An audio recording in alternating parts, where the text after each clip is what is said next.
cannot really detect it early. But if it is not detected early, then you come to the second trimester. Now, what will make us detect it is the pain, because the fetus lies on top of the of the placenta, and it causes a lot of discomfort, a lot of pain. The other thing, as the placenta, as the uterus grows, as it grows, you see it is elastic, but the placenta is not elastic, so it pulls itself against the, and is the one major cause of placenta abraptio that we talked about. Shine with Njoki Kamanja Kethi.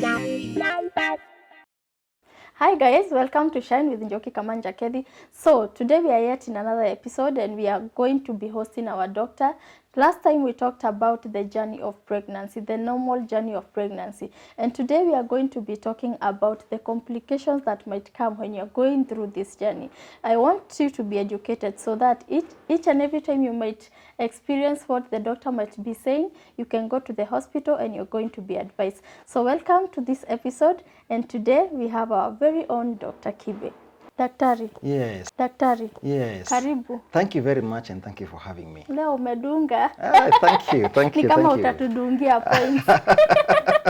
I can't complain. I really enjoyed the last episodes we had about the journey of pregnancy. There are things we didn't know and now we know.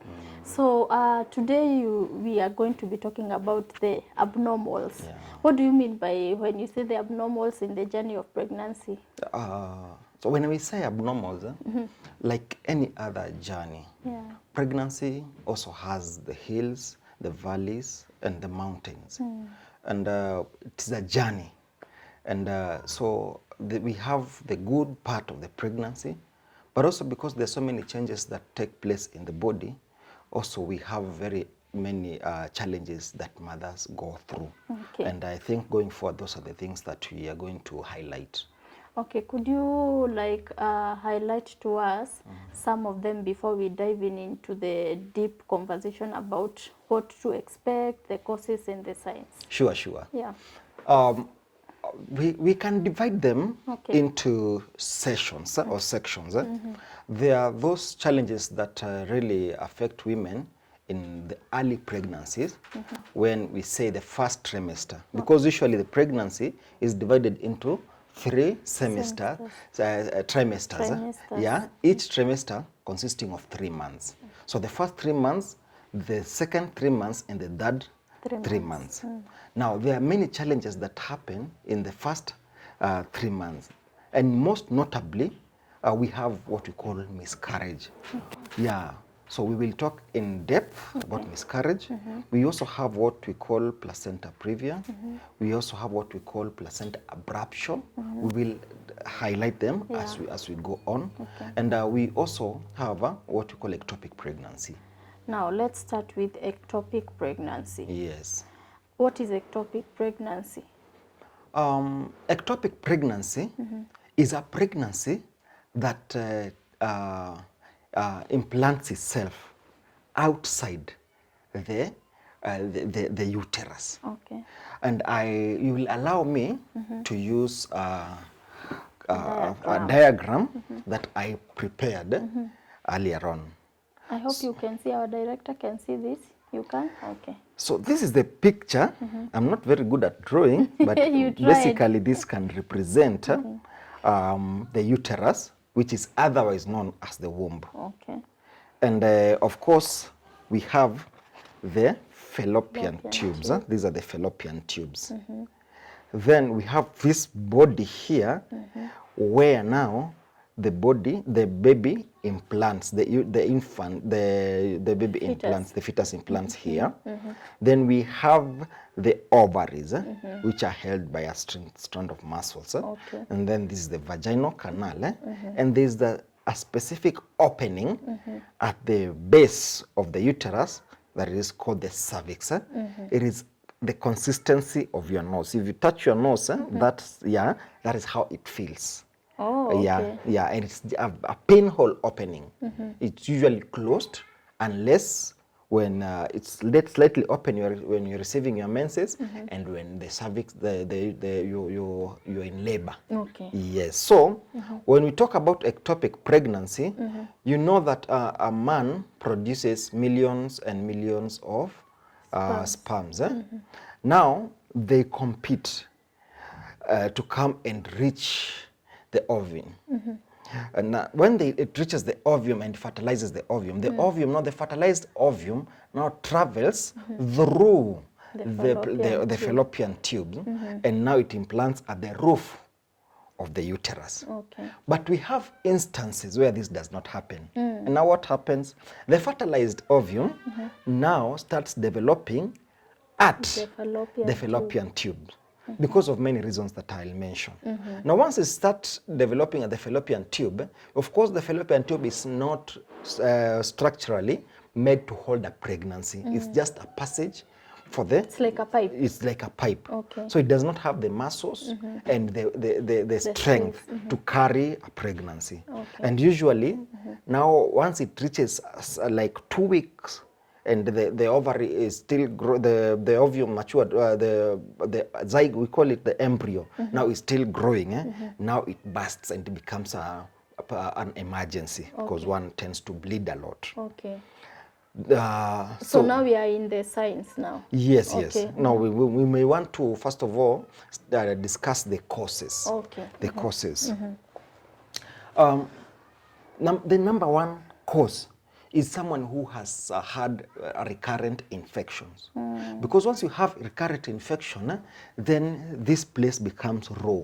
Okay. Especially infections like what we call PID, pelvic inflammatory disease. It makes the entire area to be raw with wounds. And so these wounds may attach to each other and cause what we call adhesions, because now the tube is closed up and there's no clear opening from end to end. It's like a blockage. It's a blockage, and therefore when the embryo starts to grow and to move, it starts to move, it encounters a roadblock, and therefore it says, sasa hapa nimefika mwisho, sasa wacha niendelee, because the journey must continue, and it starts developing there. But that notwithstanding, we also have cases like when the old mothers who get pregnant when they are a little bit old. Okay. Yeah, because when you get older, the hormones that a woman usually produces are usually reduced in amount, and therefore the reproductive system also shrinks in size, causing blockage of the fallopian tube. Now, how do you know that you have an ectopic pregnancy? The number one sign is a sharp, consistent pain. You get so much pain on one side of your groin. One side, because usually the pregnancy takes place one because side, the fallopian tubes are on both sides. So very sharp pain that sometimes radiates to the back. Yeah. So that is a major cause, major sign of ectopic pregnancy. Now that's the early stage, but the late stage is bleeding. Sometimes you may not see that bleeding because it might be concealed, and because the fallopian tubes are on the inside the pelvis. But you might be having signs of reduced blood in your system, which include dizziness, sweating, paleness. So those are, sometimes the blood might be concealed, but at some point in time you may see the blood trickling down. So those are major signs. And how long can this pregnancy last? Because for you to have maybe the rupture or to start bleeding or have that sharp pain, I believe it's because it has gone to a certain duration and now the tube can't hold anymore. Yeah. Basically, we say 2 weeks. A pregnancy of 2 weeks, most of people don't go beyond 2 weeks, but you can have them that go up to 3 weeks, but that is to the extreme. But within 2 weeks, you see the fallopian tube is a very tiny tube, and it may not be able to hold. And again, at 2 weeks is when you start producing the placenta, and therefore it enlarges. So approximately 2 to 3 weeks, that's the time that you start having these symptoms. Now, what are the treatments? Because there are people, in my research, there are people who go through surgery and many others. What are the treatments that somebody can go through? We only have one treatment. Okay. And that is surgery. Oh. Yes. Hakuna ile, I hear people saying nilioshwa. Okay, that one is when we are talking about miscarriage. Okay. Yes. But when it comes to fallopian tubes, we have to go where the fallopian tube is. Yeah. Assess. We have to have an access towards at the fallopian tube, open it up, and clear any products of conception, all the products of conception. Now, the downside of it is that now that fallopian tube becomes useless, for lack of a better word, that it can no longer be viable. Okay. So you are left with one fallopian tube which is still viable and you can still get pregnant. Okay. That is the good news. The good thing is that there's hope. And unless you get a second ectopic pregnancy and it happens and there are women who have gone through such. So unless you get another ectopic pregnancy attacking the other fallopian tube, because the reasons that caused you to have the first ectopic pregnancy might be prevailing on the other fallopian tube. Okay. Yeah. But how can you prevent now that maybe one has ruptured? Yes. Can you prevent maybe the other one having the same problem by maybe prior clinics if you are planning to be pregnant?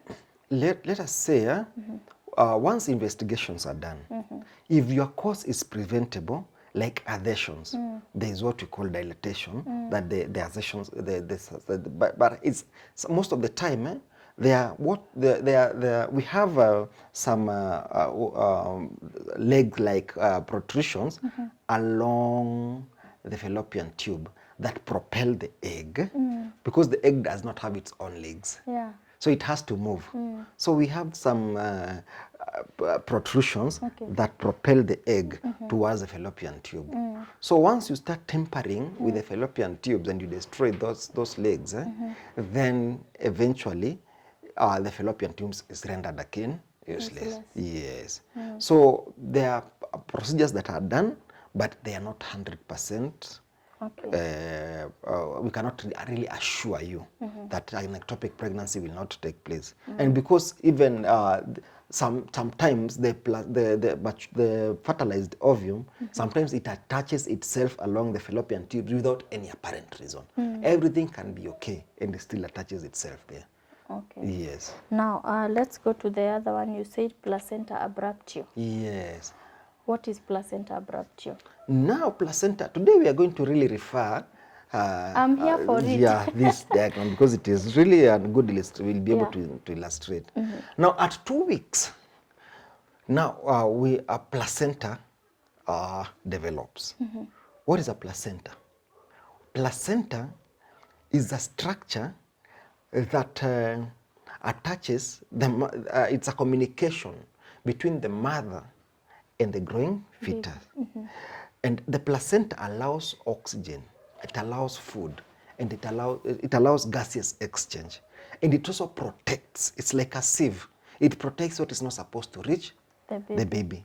Like certain drugs, if you take them, they are them that cross the placenta, but they are them that the placenta itself protects, and some other germs. So it is a tissue, and it is usually 1/3 of the weight of the baby. And it's supposed to attach itself along at the roof of the uterus, where we call fundus. We call this place the fundus of the uterus. So it's supposed to attach itself along the roof there.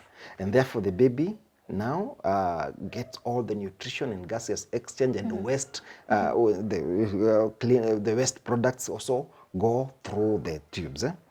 Let me ask, now that you're defining that for us, yes. What about the cord? Yes, that's a very good question. Now the placenta attaches itself on the roof. Then from the placenta, now that is where the cord originates. Okay. Okay? Ni kama kichungi imewekwa pale. Na imeshikiliwa Alafu na kama funnel natokea chini yake. So the placenta itself is like a sieve. It is the one that knows what to allow and not what not to allow. In and out. Now, after that, there is that cord. And the cord has 2 blood vessels. Sorry, 3 blood vessels. 2 come up and 1 comes in. Okay? So the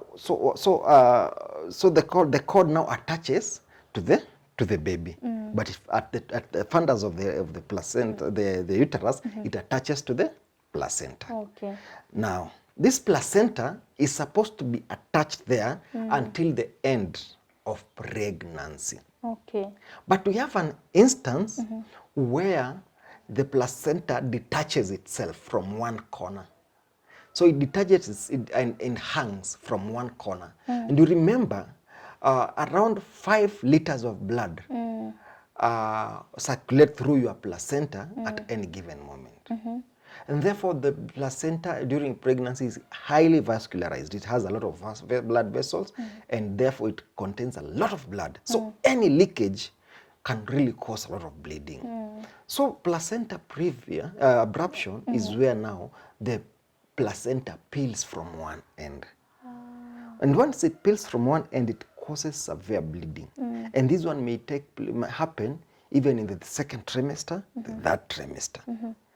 And it is usually number one cause is trauma. Maybe trauma is like falling down, or sometimes you might be violent, or you might be in a relationship that is violent, and your husband is there, ngumi ama teke, and now that one may really cause a lot of damage. Another cause is when the pregnancy goes beyond the time expected date of delivery. And therefore the placenta ages, because it ages, it starts to detach itself while you still, you see now, you have not yet, you're there, you've not yet delivered, the baby is still there, therefore the baby needs the services of that placenta. But the placenta feels me, nimefika mwisho. I'm no longer, uzee nimechoka, mimi sasa nataka kumaliza kazi yangu, starts spilling itself. So that one might be another major cause.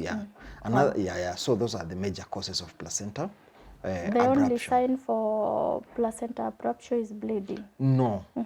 Actually, that is not even the immediate sign. The immediate sign is pain. Because as it peels off, then you get some pain. Also, when you have immature contractions, you start contracting before time. Also, as you see, the uterus is an elastic organ. It's very elastic. But the placenta is not elastic. So the uterus thins, but the placenta remains the same size.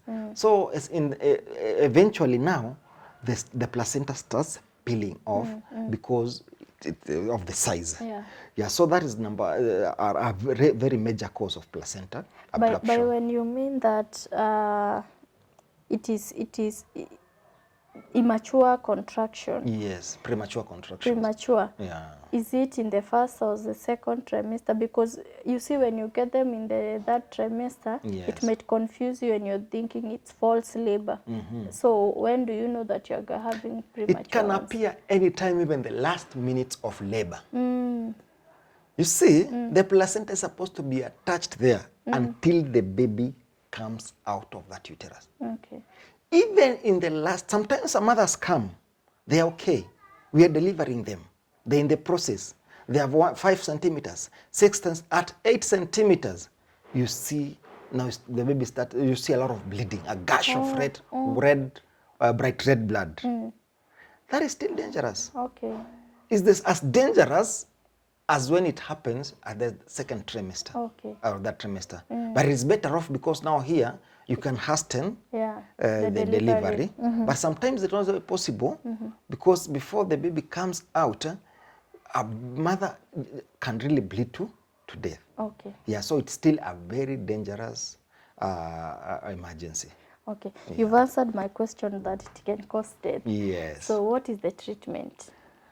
For placenta abruptio, usually when it happens during the 3rd trimester, usually you go for because now you may not really know, because one sign is the signs of loss of blood. Yeah. Because once before you see now when the baby is usually covered inside the amniotic fluid, okay, so you may really not know that the mother is bleeding because already the baby is still inside the amniotic sac. So when you see the signs of low blood, like dizziness, paleness, a lot of sweating, cold and clammy skin, that's the time you realize that there's a problem. Then there's a sharp pain here. Then once you start feeling the uterus is usually very bulky and so tender, you know that here we have a problem. So a simple scan will show that there is bleeding. Usually we give drugs that help to in blood clotting when it happens early in pregnancy. Okay. In blood clotting, depending on the extent, because we have to do one investigation that is called ultrasound. So that ultrasound will tell us the extent of the abdomen. If the extent is too much and the baby can survive outside the placenta, outside the uterus, sorry, then we do an emergency cesarean section. If the bleeding is minimal and we can be able to control it through giving drugs and through bed rest, then it's case by case. We cannot say that this is a case. But when it happens during the last trimester, maybe when the baby mother is going through labor, now that one is emergency CS. Okay. Yes.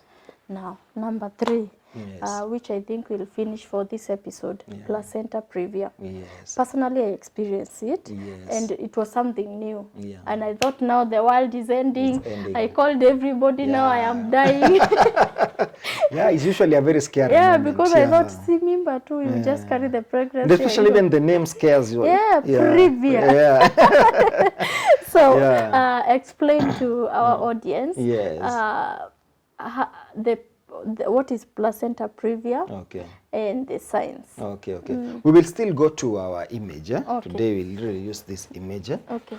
Now, the uterus is usually divided into 2 segments, and we can divide it here. Then we have the upper segment and the lower segment, okay? So the placenta is supposed to be attached at the upper, at the fundus. Okay. But we have instances where it attaches itself below the fundus. So it can attach itself anywhere. Oh, on any wall. Yeah. Any wall. So depending on where it attaches itself, that's how we will say stage 1, stage 2, or type 1, type 2, type 3. If it attaches itself here on the upper segment, that is not really dangerous. But sometimes it attaches itself along the lower segment.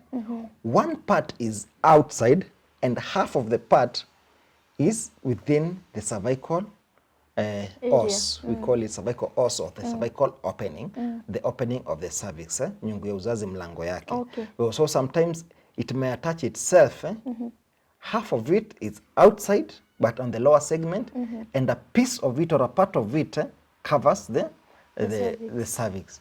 Or maybe we may have complete placenta previa, where the entire placenta attaches itself, fully covering the cervical os. So let me see if I get it. Yes. A normal one should attach itself here. Yes. Here, if it attaches itself here, that is stage 1. Stage 1. If it attaches itself here, that's Stage 2, Stage 2 here. where it attaches itself here and partly At the at the cervix. edges of the cervix. And then now there's a complete one. which Complete is one that covers completely, rests on top of the cervix. Okay. Now, there are no 2 ways for the baby to come out. There's only one way along the cervix. And remember, we said that the placenta is highly vascularized. And so we don't need any interference with it. Now that tells you that once the placenta attaches itself along the stage 1 and stage 2, then we might interfere with it when the baby is coming out. So in such a case, we don't allow a vaginal delivery.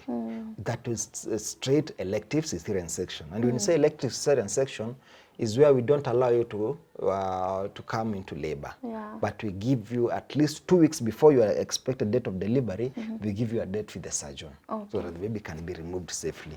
Now, this placenta previa is usually caused by many factors. Number one is when you've had a previous surgery, like cesarean section or removal of fibroids, or other people who have had a miscarriage, and there's a procedure that is, you'll say kuosha, but in scientifically we call it dilatation and curettage, where we dilate this place, we open it up, the cervix, then we use a specific instrument called a curator, where we scrap off the walls of the uterus and clean all the products of conception. Now, it can cause scarring. Anything that causes scarring, surgery or dilatation and curettage, anything that causes scarring. Yeah. Now, this place may be scarred, and therefore the placenta inakosa mahali ya kujishikilia because it cannot attach itself above a scar. So, such as for a place where that is highly vascularized, and it attaches itself. If this is the place that is vascularized, that's where it will attach itself. Okay. There are other things like age might also cause. Yeah, the people of advanced age. If I listen to you each and every time, Yes. I hear the word age Yes. coming when you are talking about Abraptio Yes. and talking about Previa. Yes. Does age matter when you're looking for a baby? Let me maybe digress a little.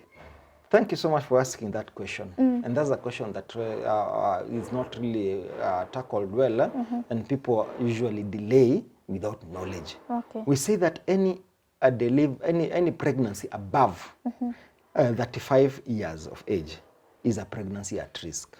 That is a mother at risk.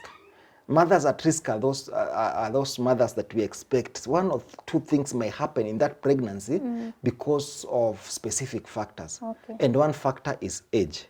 Remember, the hormones that a woman produces are time bound. Yeah. And you once said they reduce with age, they reduce. When our girl reaches puberty, the girl needs to produce a breast and the shape, and therefore those hormones that are responsible for that and Very for the maturity of the reproductive area, organ system, the entire system. So the hormones, estrogen, progesterone are at the rooftop. But as the mother advances in age, and these hormones skydive, they come down. Yes. Wow. So now let's talk. When you have placenta previa, depending on the stage, whether it's at the top, at the fundus, or at the cervix down there, that is complete placenta previa. When do you know now this is a high risk pregnancy? Number one, what we do is we encourage all mothers to do 3 scans. With the first scan is within the first trimester, within the second trimester, and the third trimester. And in every trimester, there's specific things that we check. For the first trimester, we usually check for these abnormalities like the placement of the placenta and the competency of the cervix. For the second pregnancy, second trimester, we usually check the progress of the baby, of the growing fetus, and whether there are any abnormalities and such. And the third trimester, we check the viability or whether the baby is fully mature, and any other emerging thing that we may not have noticed during the first and the second trimester, and also to determine the gestation of the pregnancies. You cannot really detect it early. But if it is not detected early, then you come to the second trimester. Now, what will make us detect it is the pain, because the fetus lies on top of the placenta, and it causes a lot of discomfort, a lot of pain. The other thing, as the uterus grows, as it grows, you see it is elastic. Yeah. But the placenta is not elastic. So it pulls itself against the, and is the one major cause of placenta abraptio that we talked about. Yeah, so low-lying placenta is another major cause of placenta because it pulls itself away from the placenta and it causes severe pain. So there usually a severe pain and some spotting. We experience a lot of spotting. And this really can be a risk towards that pregnancy. Now let's come to treatment and Yes. maybe the recommendations that you recommend to this mother who Yes. is experiencing placenta previa. Yes. Because personally I was on total bed rest. Yes. And we will also talk about this mother who is on bed rest, the things they should do. Yes. It's very boring to be on bed rest. Yes. Yeah. Definitely. Especially if you've been living an active life. Me, yes. Yes. Now, as you've said, Yeah. the number one management is bed rest. Yeah. Why are we saying bed rest? Because we are avoiding a pressure that is caused by the gravitational pull. Okay. Or yeah. So once you're standing and you're there walking and doing all your activities, so you cause a lot of gravitational pressure on the placenta, and this may cause trauma and displacement and distortion of the placenta from its location. Okay. Yeah, so it is very important that you maintain that bed rest. You may find something to do like writing with the people who do online writing. That's enough time for you, a good time for you to do that. Reading, if you had said that I'll read these books, now this is a good time for you to read. Yeah. There are also other activities that don't require you to move around like sewing and maybe crafting of items. Yeah, you may really keep yourself busy with that. The other thing that we, apart from now bed rest, we encourage that you take foods that are rich in vitamin K, like deep green vegetables, because that one will help in clotting, Okay. so you don't clot every time. But again, it's very important that you maintain contact with your doctor, so that whenever you experience anything out of the ordinary, you make a call, because you may spot continuously, you may have so much severe pain, and you may also have severe back pain. Yeah. So it's good to keep in contact with your doctor. Which is the treatment now apart from bed rest? Now, in terms of treatment, you know, when you say treating, In case imepita sasa. yeah, so when you say treating, treatment is there's what we call management and it's what we call treating. We cannot treat the condition. Okay. The only thing they can do is manage, because once the placenta has attached itself, if we notice it in early pregnancy, there is the slight window where it can be pulled up as the placenta grows. Okay. But there are other times when it does not pull itself up. So in such cases, you are followed closely. Okay. Closely. We do what we call conservative management, where we want to keep that pregnancy, that baby, the longest. Okay. Because the uterus is the safest place and the best place where the baby has all the best environment to survive. Okay. So we try as much as possible to keep that growing fetus in that in the uterus longest possible. But once you start experiencing excessive bleeding, and then if the fetus is viable, or we start giving you drugs that will help the lungs, the baby's lungs to mature. Okay. Because you are breathing for the baby. Yeah, true. Yeah. But once the fetus comes out, now on its own. And we need the lungs to be mature. Yeah. So from 26 weeks and above, that baby can survive outside the uterus. Wow. But we need to prepare that early enough for the outside environment.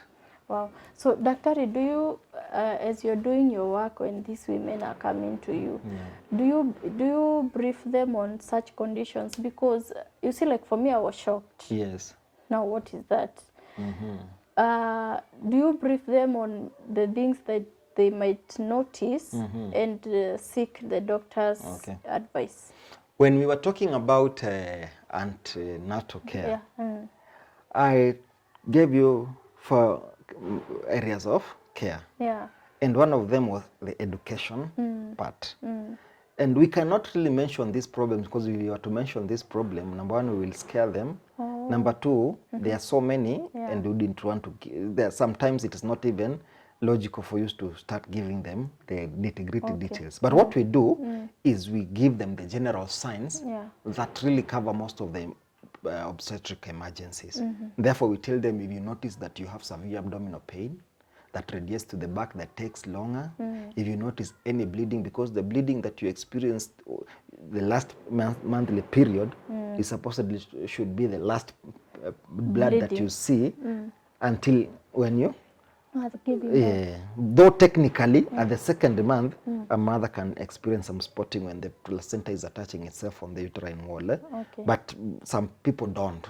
So, and we may not really know whether it is that one or it is a challenge. So we say any bleeding during pregnancy, it is up to us to know whether you're safe or not. It's not you to determine hapana hii ni ya placenta ina attach. So we say we advise women, and this is very critical, and I think this one should be really noted, that the moment you experience any bleeding or dizziness, so, when you are seated and then you stand immediately, you feel dizzy, like you want to fall, paleness, your tongue, the eyes, the below your lips, the gums, your hand. When you look at your hand, you're very pale. The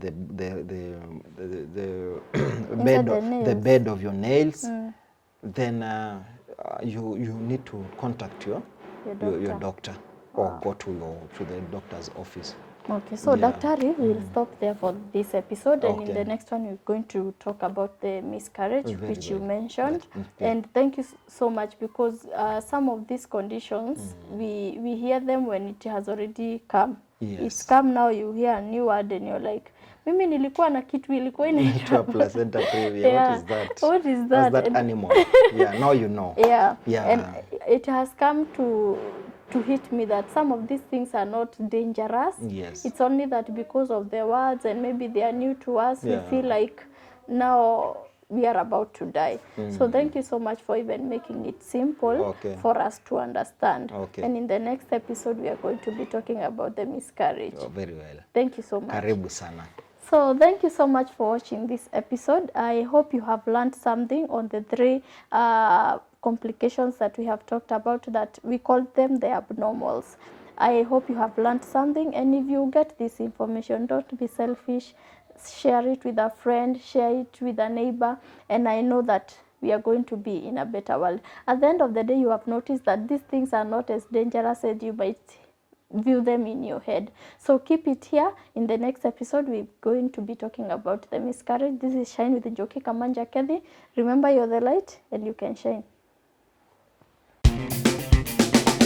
Shine with Njoki Kamanja Kethi.